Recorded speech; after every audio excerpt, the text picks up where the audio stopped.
And I know that sounds a little silly, but you Yeah. hear people all the time. They're like, every time I go to the doctor, my labs are up, they're down, they're up, they're changing my dose all the time. I feel terrible all the time. Sometimes that's because the Hashimoto's attack is ongoing and it's damaging your thyroid progressively. But sometimes it's just because you're going to the lab at a different time every day. And people have this idea that levothyroxine levels in your blood are the same all the time, and they're not. Hi, I'm Dr. Monica Jauregui, and welcome to Truly Healthy MD. I have one question for you. What's really behind the way you feel? As a functional medicine doctor, I'm passionate about helping you uncover the hidden causes of your health concerns and finally connecting the dots. From balancing hormones to overcoming Lyme disease, boosting brain health, or just finding new ways to feel your best every day. This podcast is packed with insights and strategies to help you take control of your health and live fully. Ready to explore what's possible and be truly healthy? Hello, welcome back to Truly Healthy MD. I'm Dr. Monica Jauregui, and today I have a guest, Dr. Dana Gibbs. She is a board-certified ENT and a thyroid specialist. She focuses on integrative approaches to complex thyroid and hormone imbalances. This is going to be such a great conversation. She is the founder of Consultants in Metabolism. She treats conditions such as Hashimoto's, Graves' disease, and other thyroid-related metabolic disorders. Her approach blends conventional medicine with holistic therapies. She addresses thyroid function and broader hormonal imbalances. So thank you so much for being here. We're going to talk about many topics related to advanced treatment of hypothyroidism and Hashimoto's disease, which is such an important topic. So many people in this world suffer from this condition. And I think you'll agree with me in saying that there is so much more that as a medical community we can be giving these patients, and we need to educate people to advocate for themselves, get the best care possible. So that's why I'm so happy to have you here on my podcast. Thank you for being here, Dr. Gibbs. Thank you so much for having me. That was an amazing introduction, and I'm just so excited to get started. I'd love to just blabber on, but please Okay. ask me questions and I keep me on know. track, because I have a otherwise list I'll of just for a questions. month.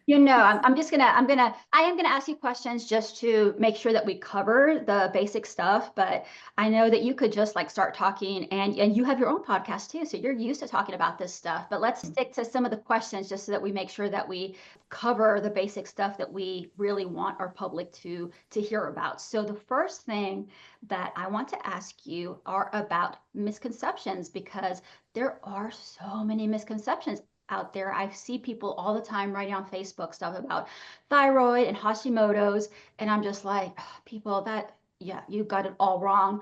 Plus, not only people on Facebook, but sometimes I hear stuff from my conventional colleagues who haven't really read up on the more up-to-date things that are coming out on thyroid and Hashimoto. So I feel like they're a little bit behind the times. I absolutely love my conventional colleagues who don't do any holistic care or any integrative care. I think they're amazing, but sometimes they're a little bit behind the times. So if you could help us clear up some of the common misconceptions between, that happen with hypothyroidism, Hashimoto's disease, and how these myths impact diagnosis and treatment, I think that's a great place to get this conversation started. Cool. Thank you so much. Okay, so first one is the misconception amongst physicians, first of all, that if you have a normal TSH, that automatically means there's nothing wrong with your thyroid gland. That is so not what I see in my clinical practice, and not what my mentors see and the people that are in my discussion group with me. You can have, definitely, if your TSH is elevated, then there's something going on. Even if it's your TSH is high, but your T4 is not high, you still definitely can have something going on. But even if your TSH is normal or low and you have symptoms that really point towards thyroid, it does not mean something different is wrong with you. It could still be your thyroid that's the problem, or your thyroid hormone processing system. And those are two different things. The second myth or misconception that I run into all the time, and I like to say, look, hypothyroidism and Hashimoto's are two different arms of the same condition, because you can have Hashimoto's and have your thyroid output be perfectly fine, perfectly normal. You can have it Absolutely. for 20 or 30 years and it still be fine. But you can have hypothyroidism for other reasons besides Hashimoto's disease. So they're two sides of what's going on for a lot of people with hypothyroidism. Now, it is the most common reason. Hashimoto's is Mhm. the most common reason to have low thyroid and low thyroid function for sure. But you can also, with Hashimoto's, you can have normal thyroid output, normal thyroid function, and you can also have for a period of time, not forever and not steadily, but you can have hyperthyroidism as well. Like right in the throes of, okay, my immune system just attacked my thyroid, and your thyroid is releasing the hormone that's stored inside it in quantities that are uncontrolled and much higher than normal. And so you can have hyperthyroidism and it be Hashimoto's disease and not something else. So just to take a step back for those people who may be a little bit confused, let's start with the definition of what hypothyroidism is and what Hashimoto's is. I think that'll help in the entire rest of the podcast so that people are like, oh, I get it now. Okay. And sorry for putting you on the spot there, but if No, that's I'll give you my fine. definition if you can't think of it. I'm sure you have it, Yeah. right away. So Hashimoto's disease is an autoimmune condition where your body and your immune system attacks your thyroid gland and damages it. And when that happens, it not only basically it's like punching holes in a bucket. It releases thyroid hormone uncontrollably. But in the later stages of that, there's damage to your thyroid gland, and a couple of different things can happen. One of them is that as your thyroid tries to heal from that attack, it can grow nodules. And those nodules are not tumors, they are not necessarily anything wrong. What they are is there's bands of scar tissue throughout your thyroid gland, and the healing tissue grows in between that, and it makes ball shapes that you can then feel with your hands if your thyroid is high enough in your neck that you can feel it. So, so that's Hashimoto's disease. It can also damage your thyroid bad enough that it's not keeping up anymore. And then the third thing that it can do is because it is releasing thyroid in irregular bursts, is that it can trigger your body to start trying to protect itself against those high levels of thyroid hormone release. And what that does is it leaves you with inadequate processing of the thyroid hormone that you do have, even if, and especially if you go to a conventional physician and are given levothyroxine. So that's Hashimoto's disease. Whereas hypothyroidism is defined as, to me, my definition is inadequate processing or function or amounts of thyroid hormone in your body. And if you go to a more conventional doctor, they're going to say hypothyroidism is when your TSH is high and your T4 is low. And that's the only definition they use. Mine is a little more broad because I see plenty of people whose TSH is not high and their T4 not low, and they still pretty obviously have hypothyroidism. If you like this discussion, please hit the subscribe button and consider leaving us a review. It really helps people find us, and we truly appreciate your support. Absolutely. And I think what we need to explain there is that the T4 is not what's active in your body. T4 has to be turned into T3 and not into reverse T3. And that T3 has to be able to get into the cells and act in the cells. And so if there's any breakdown, the T4 can be stone cold normal, but if it doesn't turn into T3, if it doesn't get to where it needs to go inside the cells, you're going to be hypothyroid, even if your TSH and your free T4 are stone cold normal. So that's, Yeah, one more level of hypothyroidism that is something that we take into account as integrative physicians that may yes, not just be at the forefront of what the public understands and what conventional doctors are thinking about when they get somebody yes. who comes in. They're like, I'm pretty sure something's wrong with my thyroid. I have every symptom in the book.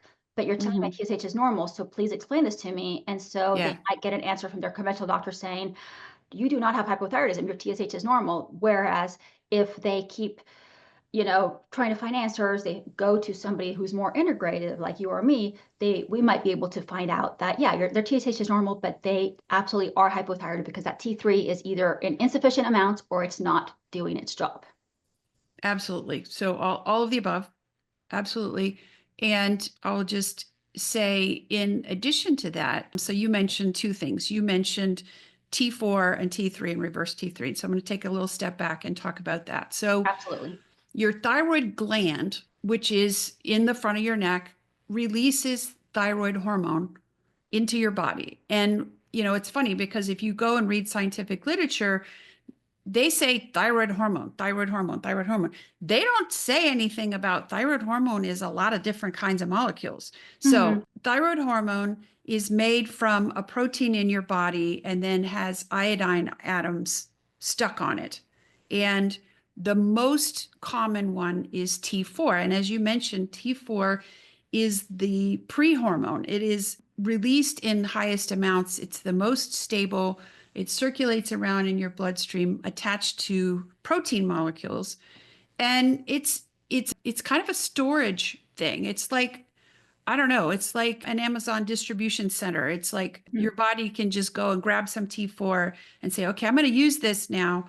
And it has to then be made into T3 by knocking off one of the atoms of iodine. The problem is if there are transiently too high of levels of T4, or if your body is under stress such that it feels the need to lower its energy output or hibernate, so to speak, then what your body will do is see all that T4 and go, oh my gosh, we need to inactivate that. We need to make that into reverse T3.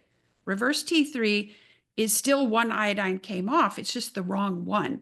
Mhm. So you can think about it as if it was a key that will fit in the lock, but it's not exactly right. So the lock won't turn.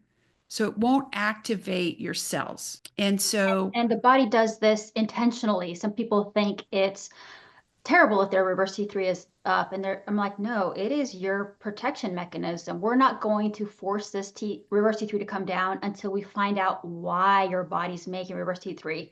yeah.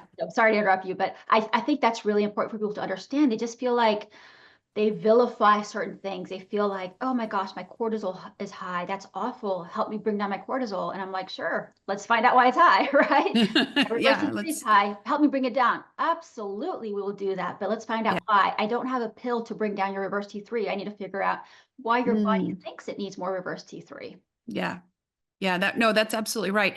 And you're right. There is not a pill to bring down reverse T3, but there is I'm going to say a hack a little bit. There is a hack that you can use to bring down reverse T3, and that's only helpful if you have a person who is either on levothyroxine or has a low enough T3 that you can actually give them a little bit of T3. Because if you bring down somebody's TSH, then their T4 will come down. If they have less T4, they can't make as much reverse T3. So you can hack it. But the problem with hacking it is if you don't address those other things that you said, Mhm. it Yes, won't necessarily make the person feel better all on its own. So correct. Yeah. all of the things that you were saying, all of the underlying triggers for that elevated reverse T3 have got to be addressed. And they are, they're things that your body perceives as stress. They are Yeah. starvation. They are sleep deprivation, sleep apnea, even. They are just mental stress or long hours, or I mean, there's so many different There's ones. There's so many so things. many. All the things that make us sick are going to make our body want to conserve energy and turn that T4 into reverse T3 so that it can Mhm. conserve energy and heal. So we need to heal the body first, and that naturally will bring down the reverse T3, bring up the T3, the normal T3, the free Mhm. T3. But Mhm. we can't approach it by treating numbers. We have to treat the patient. Yeah. It's funny you're saying that, but I think to myself, wow, I treat a lot of numbers. But yeah, I You use use the those numbers as a numbers. guide to treat the patient, let's say. Yeah, I absolutely do. I use a lot of numbers to Mhm. tell me the safe and proper level, because I do Absolutely. believe in replacing hormones when they are not Absolutely. adequate. And so what I find is if I will use that reverse T3 and then compare it with something called the total T3, which is a lot of doctors don't order a total T3 even if they're ordering reverse T3. I use that ratio to tell me, okay, we're doing good or we're not doing good, because it's very consistent and it goes up and down with the person's health. And, if I have a patient and I'm working on them and they kind of sort of feel better, but their reverse T3 is still really high and that ratio is off, I'm like, okay, we're missing something. Let's go back. Let's go back and talk again. Let's go back into your history. Let's find out what's going on. So I use that all the time. It's very, very helpful to me. Fatigue, brain fog, mood swings, weight gain. If you're a woman in your 40s to 70s, you've probably been told that it's just aging. But what if it's not? At trulyhealthymd.com, we look deeper. Hormones, nervous system health, hidden toxicities. You're not broken. You just need a doctor who really listens. Visit trulyhealthymd.com and book a consultation today. It's time to feel like your real self again.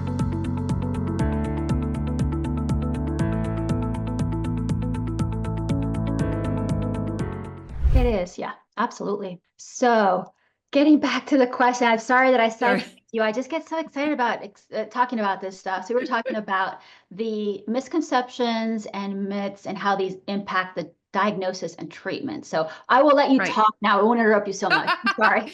Okay. Well, so here's the thing. Conventional medical doctors and DOs learn a set of guidelines that are supposed to manage the treatment of hypothyroidism. And if you don't meet the guidelines, then they say, okay, well, I don't know what's wrong with you, but it's not your thyroid. And I have talked to doctor after doctor after doctor who's really unhappy with that system, unsatisfied, but then they go looking and there's nothing that tells them, okay, these are the other things that you need to do when you have a patient who has all the low thyroid symptoms. And so, maybe we ought to just chat a second about what those are, because you mentioned a couple of them. I mean, fatigue and sleepiness when you're already getting enough sleep is a huge one. And then there is constipation, there is weight gain, there's hair going thin, and I mean,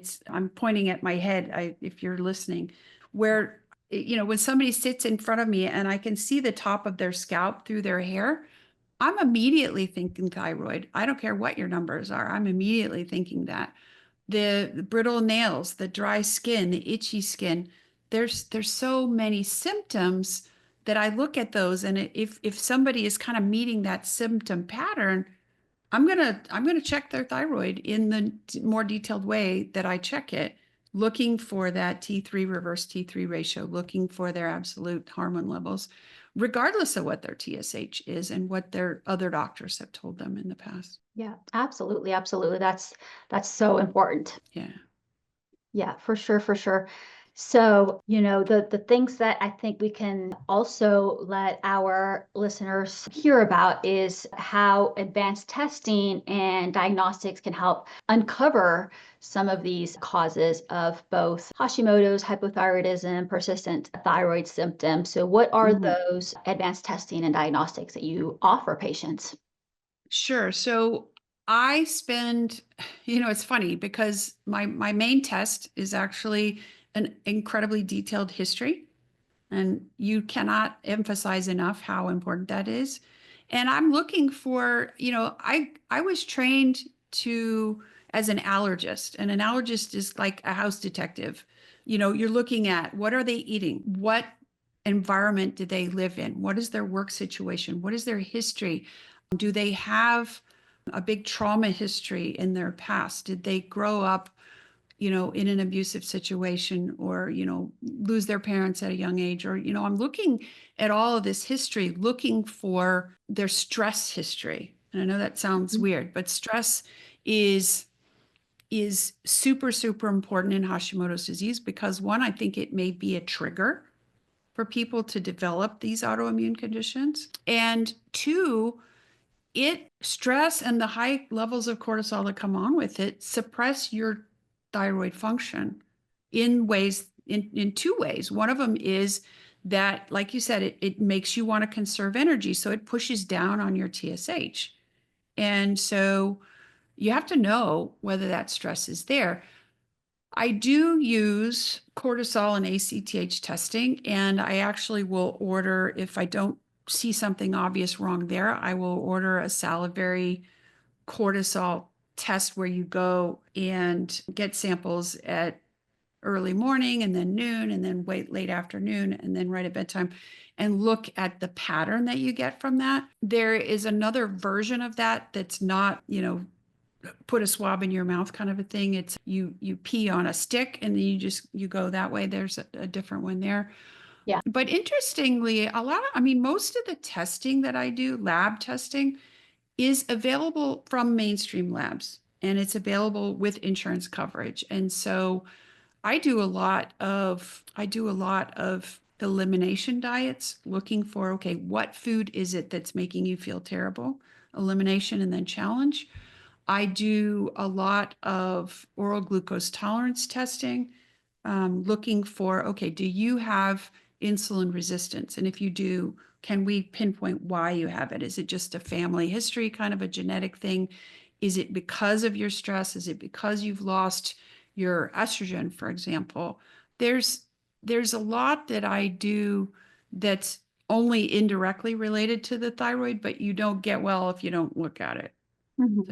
If that makes Yeah, any absolutely. sense. I mean, that's the whole point of being a holistic healer, that we have to look at the whole person. We can't just focus in on that one organ. The body, everything's connected, right? So It's so true. we have to look at everything when we're trying to just, even if people come to us just for thyroid or just for migraines or whatever it is, we Mhm. cannot separate that from everything else that's happening in their body, in their mind, in their emotional life, in their soul. So it's holistic medicine. We gotta see it all together. And that's why we get better results, let's say, than somebody who Yeah.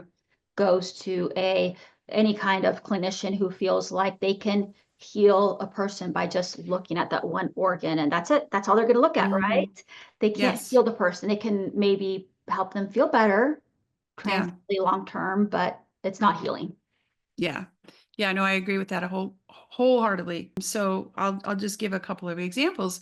Mhm. So a couple of the things that happen with people who have hypothyroidism, and most of them are Hashimoto's patients, of course. So is that your lipid levels will be high. Your lipid panel will be, your HDL will be bad, your LDL will be high, your triglycerides will be off. You can even end up with liver damage, like fatty liver disease, as a result of that. And so that's, okay, it's like, okay, here's a liver specialist over here. They never bother to look at the thyroid. And it's like, okay, I fixed my thyroid. Now my liver's better. Very interesting. Or somebody who has heavy periods or irregular periods, or even their periods even just left, they don't have them anymore. And they go to their GYN and your GYN's, oh, well, you're in early menopause.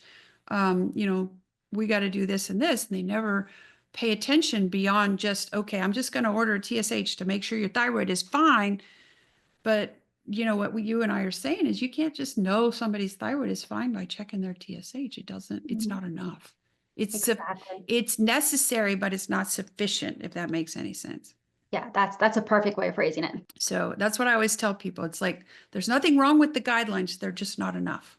Exactly. Yeah. I mean, the guidelines are there for a reason, and you and I follow them because we're both medical doctors, and we absolutely have to. There's no way we can treat patients if we're not first following the guidelines, but Yes. also integrating all the other things that we've learned ever since we started integrating more things into our medical practice.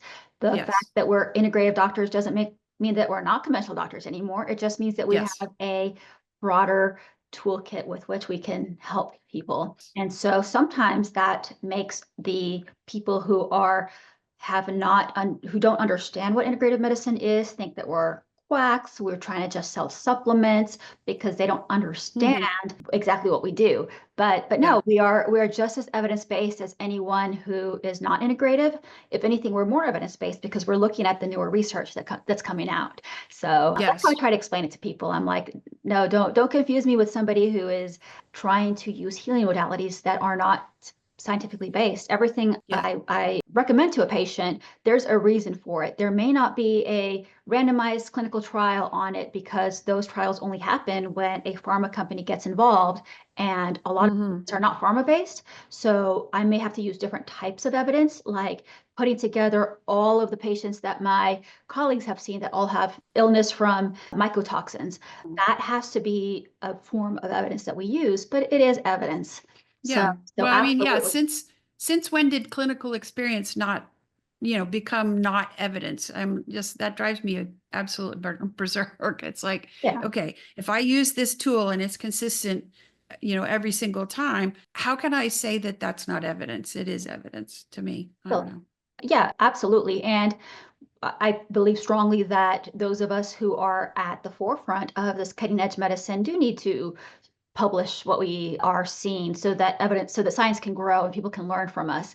And Yeah. then it becomes more concrete evidence as far as what conventional medicine sees. But just because there's not a pharma-based study on it doesn't mean that we shouldn't be using it. So Yeah, that is one of the big frustrations of my life. And it's like, you know what? I would love to publish my data, but I don't know. I'm not an academic. I don't have access to that. I don't have access to the prestige journals because I haven't got a long list of things I've already published. And that, yeah, that frustrates me. It really And does. that's why what we call science is so flawed, because it's like they will only accept certain things, and it's we can't limit ourselves to those things that are from academics or from pharma industry to help our patients. We have to be able to help them in more ways. Yes, I agree with that So, too. so we're probably already talking about this, but the next question I had here that I wanted to ask you, and we've probably already touched on it a lot, but just to make sure that we've completely covered it, is that I want to Yes. ask you the key differences between conventional and integrative approaches to treating hypothyroidism and Hashimoto's. I know we already started talking about it, but maybe let's talk about that again just to make sure that we've covered everything. Sure. So Hashimoto's is kind of an orphan disease as far as conventional medicine goes. It's like, yes, there are mainstream tests that show whether you have the antibodies or not, but it's kind of weird. It's like a doctor will say, yeah, well, you have these antibodies, but you don't have the disease because your thyroid is normal, because they checked your TSH and they said your thyroid is normal. And so and the endocrinologists are like, oh yeah, you have Hashimoto's disease, but the only thing I'm going to do is give you levothyroxine, and they don't work at all on, okay, can we stop the autoimmune attack or at least do things Absolutely. that Yeah. will slow it down? Can we do some of that? They don't. And it's funny, I have a great friend who's a rheumatologist, and she calls herself an integrative rheumatologist. And the reason why is because she's learning to do this. And rheumatologists are the doctors for autoimmune diseases, right? Okay. And But they're phenomenal, but sometimes they practice with blinders on. well, here's the deal. If there's not a drug that treats that condition and it doesn't affect your joints, and that's arguable with Hashimoto's, by the way, if it doesn't affect your joints in any way, that's not in their scope of practice. That's not anything they're taught. So Hashimoto's disease is not taught. It's not something that's addressed by allergists. It's not something that's addressed by endocrinologists, and it's not addressed by rheumatology. Whose disease is it? So if nobody claims it, then nobody studies it, and that's Yeah. been a big, big problem in with conventional medicine. And Yeah. so And I if you think, yeah, I think I see a lot of people going to non-MDs and DOs to get their Hashimoto's treated because it is such an Mhm. orphan disease. And as much as I absolutely love what health coaches and naturopaths and chiropractors have to add to medicine, I just don't think they should be the primary people treating Hashimoto's. I think I Hashimoto's should be treated by MD and a DO, and we can bring in the health coach to help with certain aspects, and we can bring yeah. in an naturopath to help with other aspects. But the first person you need to go to if you have Hashimoto's is a physician who understands what Hashimoto's is. And unfortunately, a There lot are not very of many people of don't. us. Yes. No, Uh, unfortunately, there are not very many of us. and And I see that. I see, and it's like I get frustrated when I hear, oh, well, I went to this person and their doctor this or doctor that, and I look them up and they're a chiropractor or they are a nutritionist or yeah, well, one and of I them that mean, calls themselves a doctor is actually I like a fitness model. I mean, she's a fitness model, and I'm like, and legally, a really? chiropractor, How can you legally, call yourself a doctor? I know, legally, a chiropractor is a doctor. Legally, a PhD is a doctor. Yeah. So there are people who have PhDs in something and they're like, I'm Dr. So and so, but that to me is misleading because you're Hmm. when you call yourself a doctor in the medical system, people assume you're an MD. And so you should clarify, I'm Dr. So and so, but then at the end of your name put PhD or DC and tell people, I know I'm Yeah. calling myself And doctor, but a lot of people still just don't even realize there's a difference. yeah. You know, And I'm not trying to say that I don't think that these people have a role in helping humans and society. They just shouldn't be claiming they're a doctor and then giving medical advice in things that's practicing medicine without a license. yeah. Yeah. Well, Yeah, for sure. Anyway, that's let you get back to okay, what you're rant saying. over. I know, right? We're so like in tune with these things that we're keep going off on tangents. So, are there any other key differences between conventional integrative medicine and the way that they treat hypothyroidism and Hashimoto's that you think are important for our public to know? You know, I mean, that's the way they treat it is that they wait until your thyroid is damaged to the point that you're insufficient and your TSH goes up, and then they give you thyroid medicine. And that's not, like I said, the guidelines aren't wrong. It's just not enough. Not And enough. Yeah. the problem with it is if somebody comes to a doctor and they really are frankly hypothyroid with those symptoms and the TSH is still okay, you got to look further Mhm. and you got to look with some more advanced testing, like you were mentioning. And you've got to look at the antibody levels and go, okay, well, yeah, your antibodies levels are, 16 and 110 or 16 and 80 rather than somebody who's 1600 and this and that. It's like there are things you can do to slow down the autoimmune attack, and that should be done. And why? Why should you do that? The only thing you're going to do is give me thyroid hormone.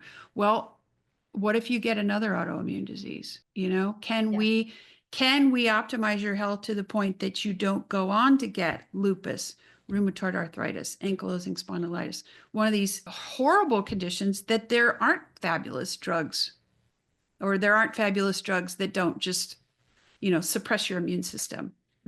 Yeah, yeah, they can be a lot more debilitating. And I'm not saying that Yes. Hashimoto's is not debilitating, but these other diseases can be a lot more rapidly debilitating, a lot more painful, say, Exactly. rheumatoid arthritis.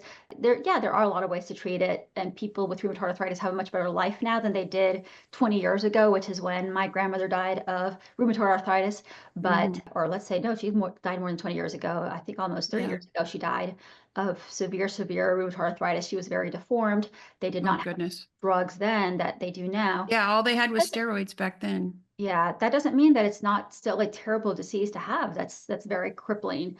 And even if you do get one of those medications, it doesn't mean that it doesn't put you at high risk of something else. I was just reading yesterday that the two drugs that are the biggest source of income for pharma companies are Keytruda and Humira. Between both of them, Mm. estimated in 2024, they brought in $39 billion for the pharma industry. Oh, my goodness. And so the number three drug was, I think, statins.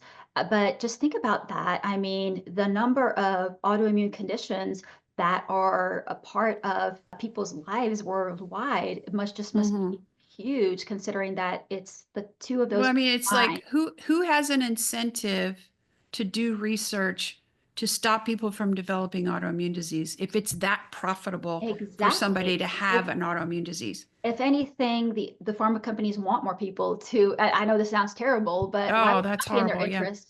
Why would it not be in their interest to make more money? And so I'm not Yeah. saying that they're doing that. I'm just saying they don't, their research does not focus in on how to stop these diseases. And I can understand Right. why. That's not in their interest. We have to find another way to find research to stop Yeah. these diseases from developing, from progressing. And that's Hmm. not just a drug that's going to bring in trillions of dollars Yeah. into the pharma companies. And it's unfortunate, but it is what it is. Yeah. Absolutely. If you have rheumatoid arthritis, please see a rheumatologist. Psoriasis, but please also know that there's more that can be offered to you from an integrative physician. Absolutely. Absolutely true. And, we've been picking on rheumatoid arthritis, but you mentioned statin drugs. And I'll tell you, statin drugs are a phenomenally profitable thing. And I mentioned it before. What is one simple thing that you can do to improve your lipids? How about get your thyroid balanced? Absolutely. And I have seen that over and over and over again. It's like, oh, you're on a statin, I see. Okay. Let's get you on thyroid. And guess what? How about you decrease that statin by half? How about you decrease it again? Oh, I guess maybe you don't need it after all. And the next thing you know, Absolutely. their joints don't hurt anymore. And it's like, oh, well, isn't that interesting? Yeah. Yeah, I have so many Oh, patients that come to me where I'm able to, I don't even mess with their medications, even though I'm an MD, so I'm capable of prescribing them a different dose. I heal them to the extent where they go back to the doctor that first prescribed that medication. They start de-escalating therapy. They come back to me and they're on less and less medications each time they come back to see me. And mhm. that to me is the That's wonderful. yeah, That's that's the best that's thing I can do for patients. So yeah. some conventional doctors hate me because they feel like I'm messing with their treatment plan, but I'm not. I tell my patients flat out, I'm not going to take you off of any of your medications that another doctor puts you on. I'm just going to help you heal so that when you go back to that doctor, they can take you off of them. Yeah, that's a reasonable way to do it. And that brings up another thing is I don't think that conventional doctors live to put people on more and more drugs. I don't think that they, get a kick out of having you on. No. And this is another myth that a medical doctor gets some kind of kickback from a drug company when you go on a drug. That's absolutely nonsense. Yeah. That is And absolutely nonsense. and as much as you and I are sounding like we don't like conventional medicine, we actually do. We love our conventional colleagues. I have several of the guests that have been on my podcast are 100% conventional. They don't consider themselves integrative, but they're lifestyle doctors. And so they will talk to their Hmm. patients a lot about what they're eating, how they're exercising, how they're managing their stress, but they don't consider themselves integrative because they don't know that that's integrative medicine. So, and I think that's funny. I think that's really funny. It's like, I'm talking to this person and they're lifestyle medicine certified. And I'm like, yeah, I do that. And yeah, I do that too. And it's just, yeah. it's amazing. So I don't want our listeners to get the wrong idea that that we think conventional doctors are wrong or bad or not wanting to help people. They only know what they know. And sometimes the fact that they don't know what they don't know is what doesn't allow them to help patients as much as they possibly could if they just open their mind a little bit to, the science that's out Yeah. there. You So know, that brings up a funny story. Well, I don't know if it's funny or not, but it's like, okay, how did an ENT doctor I know, right? get into doing what I do? Well, I'll tell you. Why don't you tell us? Because I always ask people that when they come on my podcast. I was like, wait, why did we not start with that? So Yeah. tell us. So I went through my teenage years, my college, med school, residency life, just as a tired human being, just tired. Thought that was just the way I was. It's part of who I am. And I mean, to the point that I almost didn't go to med school because I'm like, I don't think I can hack it. I can't not sleep 9 or 10 hours a day. I cannot do it. And I just thought that was who I was. I just thought, oh, well, I have really low blood pressure. Oh, I'm cold all the time. Oh, these are just parts of who I am. And then, made it through ENT residency, by the skin of my teeth because I was just so exhausted all the time, and got out in private practice. And I was learning allergy because I was like, okay, just cutting on people's sinuses is not enough. It doesn't get them all the way well. So I Mhm. said, I got to go learn allergy. Went to a conference, and I'd been to this conference before. So I'd heard this one lecture before, went into another room, and the guy's talking about thyroid. And he says, you don't have to have low TSH to have low thyroid. And he puts up this list of symptoms. And I had to pick my jaw up off the floor because I had every one of those symptoms. And Absolutely, yeah. and he said, one, you don't have to have low TSH. Two, you don't have to be fat. And that was two things that I absolutely did not know. And I'd been out in practice for a few years already when I heard this. Mhm. And so I went to this guy and I said, okay, what do I do? And he gave me thyroid medicine and I started taking it. And it wasn't the general what everybody gets. It wasn't levothyroxine, but it was like this miracle for me. It was like, boom, my eyes are opened. I can never unsee that list ever again. Mhm. And I am, I'm a surgeon. I'm taking out people's thyroid nodules all the time. And then they come back, doc, I feel terrible. I've gained 30, 40 pounds in a year. What's wrong? And look at their TSH. Oh, it's completely fine. They're on levothyroxine. Their doc said they're totally fine, but they're clearly not. And I'm watching the change happen in these people. Mhm. And I get the path back, and it says chronic lymphocytic thyroiditis. I'm like, what is that? What does chronic Exactly. lymphocytic thyroiditis mean? Mhm. That's something that I had encountered in residency because we were a tertiary referral center. We were getting people with this crazy cancer and this crazy cancer. And we were taking out thyroids left and right. So I had to go to the books and I had to look it up. What is chronic lymphocytic thyroiditis? Oh, it's a sign of Hashimoto's disease. Well, shit, what's Hashimoto's disease? Oh, Yeah. it's an autoimmune disease. Well, you don't do surgery for autoimmune diseases. Hello. And so I started trying to keep people from needing to have surgery by putting them on suppression medicines. And for some people, it really worked. For some people, not so good. But I kept looking. Kept looking for why. Why do I feel so much better on this medicine, but this other person doesn't? Why? And I finally found integrative medicine. I finally found somebody who explained it to me in logical terms, showed me the papers, showed me the science and said, here's why, here's what you do. And I started doing it, and consistently my patients were getting better and better and better results. And so when I got to the point where I'm like, you know what, my eyes are starting to go bad. I'm tired. I don't have the energy to sit with my head in a hole for 4 hours at a time. I think I'm just going to do hormones full time. And here I am. It's amazing, and I think, I mean, I obviously don't know what your practice, how many patients you've seen, but I'm sure you feel like you're helping people so much more now because you can save them from surgeries that they probably didn't need, and they're feeling better and they're doing better Mhm. than they did before. Am I wrong or am I right? No, you're totally right. And, it's funny is that a lot of patients followed me from my ENT practice Mhm. because as time went on, word of mouth, you get a rep. It's like, here's the doctor that can keep you from needing surgery. And so I got this bigger and bigger and bigger section of my patients that were That's not the sinus patients, that were not the allergy patients. yeah, And, and I get it. Mhm. and it was funny because as those folks started to get older, and I'm starting to learn more about, sex hormones and that kind of thing. And they're like, why can't you manage my menopause hormones? And I'm like, because I'm an ENT doctor and I'm in an ENT practice. And so, but curiosity and the fact that I went through menopause myself, I'm like, well, dang, nobody knows this stuff. Why can't I learn? Why can't I do this? And so last year I went and got menopause certified. And so and realize, you know what? There's so much overlap. There's so much overlap. And Absolutely. Oh, so, yeah.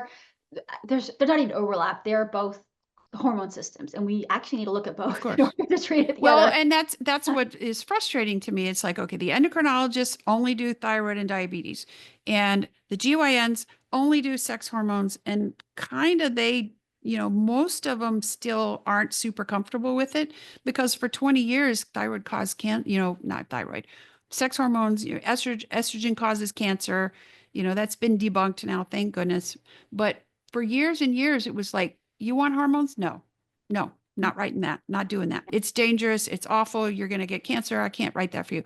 So, but meanwhile, I'm seeing that overlap and I'm seeing patients who thought that they could never get pregnant have a baby and another one. And it's because I put them on the right thyroid medicine. And I'm seeing patients whose sinuses were god awful and they've had 3 surgeries and I get their thyroid right and boom, they don't have sinus problems anymore. They don't have allergy problems anymore. They don't have this, they don't have that. It's unreal how we silo ourselves, we Mhm. Oh doctors yeah. meaning, Yeah, yeah. and we And I don't mean, look not just, beyond. yeah, not just doctors. I think everyone who is a scientist has to silo themselves to some extent because you become Mhm. an expert in your field, right? So Yes. you can't afford, you don't have the time to learn all the other fields. And so the best scientists out there are the most siloed. They're the most that Hmm. really focus in, and you couldn't have become, you would not have been able to become an excellent surgeon if you had not siloed yourself. So I'm That is so true. That glad is that you true. siloed yourself for a part of your career. You helped so many people who needed thyroid surgery. You saved many lives by taking out thyroid cancers. But now you had to pivot in your career because it was your calling, I Yeah. assume. And now It you're really helping is. people in a different way, and you had to Hmm. silo yourself. But the fact that you were a siloed doctor means that you were able to help people in that field where somebody couldn't because they didn't silo them. Yeah. So Yeah. siloing is not bad.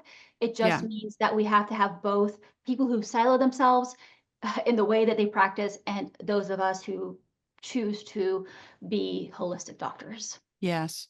Well, and the point I wanted to make when I went into telling my whole story is for some people who are used to practicing a certain way, it takes a personal experience. It takes Mhm. a a family member getting sick in a way that isn't addressed by conventional medicine or them personally experiencing a health challenge that doesn't respond and going, there's got to be a better way. There's got to be a better And way. Oh starting my to gosh, look and that is finding out, hey, there's stuff out there that I didn't know.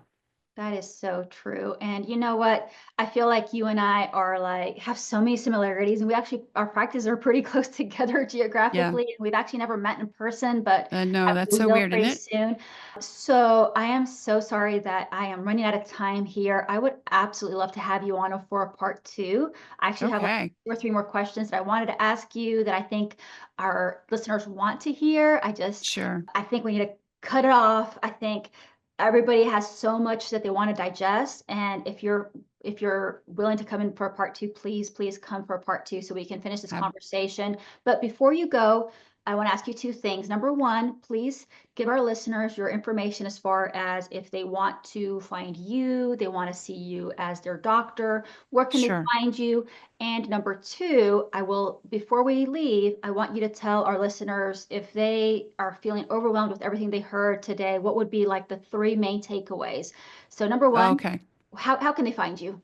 Sure. So I am on all the socials, Dana Gibbs, MD. I'm on YouTube, Twitter, Facebook. My practice is called Consultants in Metabolism, but my website, which is where a lot of my videos live, is just danagibbsmd.com. Okay. And then I also have my own podcast, which is pretty new, and that is called Beyond the Thyroid, where I talk about thyroid and other hormonal related topics. So that's been a lot of fun, and we'll have to do a swap. You'll have Absolutely. to come Well, on you mine. just got yourself a new listener here. So Look at me, and probably a ton of my followers and my patients too, because I also treat Hashimoto's and I give hormone replacement, but it's not. I also treat so many other things that I'm sure you and I can share cases. I can send some people to you that I'm like I don't know, yeah, or at least pick your brain on some stuff, and we sure. help each other out. There's more than enough patients out there for both of us. Right. No, it's so true. So Absolutely. my practice is in the Dallas area. I do see people in person. but mostly by telehealth. So I can see anybody in the state of Texas, and incidentally also have an Iowa medical license, and I'm getting ready to Awesome. have Kentucky. I know that's a weird combo, but that's where it No, is. that's awesome. That is amazing. So as far as some final little points Yes, about, some key takeaways, just so that so people don't go away and they're like, wait, I heard a lot, but I don't know what I heard. yeah, so these are some simple things that I tell people who are already on thyroid hormone and who are still having a lot of trouble to try doing. And the number one thing is to make sure that when you get your thyroid labs done, that you go to the lab at the same time of day every time. And I know that sounds a little silly, but you Yeah. hear people all the time. They're like, you know, every time I go to the doctor, my labs are up, they're down, they're up, they're changing my dose all the time. I feel terrible all the time. You know, sometimes that's because the Hashimoto's attack is ongoing and it's damaging your thyroid progressively. But sometimes it's just because you're going to the lab at a different time every day.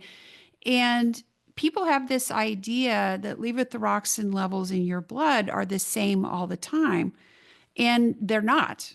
And so, if you're taking your thyroid medicine in the morning, then for a couple of hours after you take it, your blood levels are going to be pretty darn high. And then it's going to go down, down, down, down, down until when right before you take your thyroid medicine, it's actually going to be below normal. And so if you always go to the lab having skipped your thyroid medicine, it's going to be somewhere in that below normal range. And if it's 4 in the afternoon and you skipped your thyroid, you're really going to be low. If it's 9 in the morning, you're going to be kind of low. But that's important to make sure you're going to the lab and taking your medicine at the same time of day every single day. The second thing is kind of along that same line, which is if you're taking levothyroxine and it's not doing well for you, but your doctor is saying, you know what, your numbers look really good, everything looks really good. Here's a simple thing that you could do, and that is break your pill in half and take half of it in the morning and half of it at bedtime.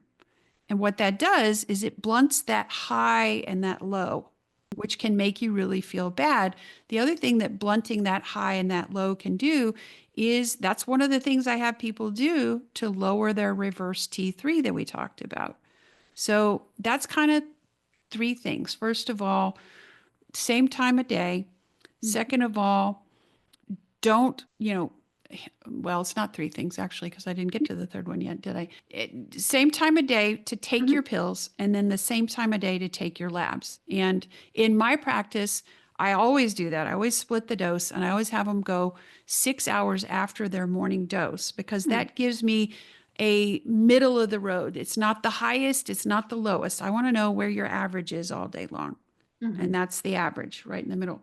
The final thing is, if I can remember what it was going to be, is that taking your medicine consistently is way more important than avoiding taking your medicine on top of a meal. And this is what happens all the time. And people are like, oh my gosh, I got up and had my breakfast and I realized I forgot to take my thyroid medicine. So I just didn't take it that day. And I'm like, good grief. Okay, which do you think is going to mess up your levels more? Mhm. Taking your pill after breakfast or not taking it at all? And so I always tell people, look, the limitations on when you can take your thyroid are probably way too strict. Soy is about the only thing that really impairs the absorption of thyroid medicine. Really? Calcium, a little bit, but it's only like 15, 20%. Hmm. And Wow. so I tell people, look, take your calcium pill with your lunch, take your thyroid medicine when you first get up in the morning. And then if you need to eat 30 minutes after that because you got your shower, your makeup, you're ready to go ahead and eat. Go ahead and eat. It's fine. 30 minutes is plenty of time. And then that late dose, if you're like, oh, well, I just had a bedtime snack. Now I got to stay up 2 hours so I can take my thyroid medicine later. Don't do that. Just take it on a schedule. Put it in your phone. Set an alarm. Take your medicine on a schedule, same time of day, every day. That way you actually know whether it's doing what you need it to do or not. So those are my three. Absolutely. Yeah, and those are such simple things that are They probably going to are. help people a ton. I think people spend a lot of money and emotional energy trying to fix themselves without doing the basics sometimes. So thank you so much for Hmm. sharing those really easy tips that may sound logical, but if people aren't doing that, they're gonna not feel as good as They they will notice a difference if they can. Mhm. just do those things. And they Awesome. are extremely simple. Well, thank you so much. And I'm really looking forward to our part two. So I will talk to you real soon. Okay. Thank you for having me. This has been great. Thank you. Thanks for listening to Truly Healthy MD. I'm Dr. Monica Jauregui, and I'm so glad you joined me today. Remember, your health is in your hands, and every choice, no matter how small, can move you closer to feel your best. If you found today's episode helpful, please subscribe, share, and leave a review. It means so much to me. Until next time, take care of yourself and stay truly healthy.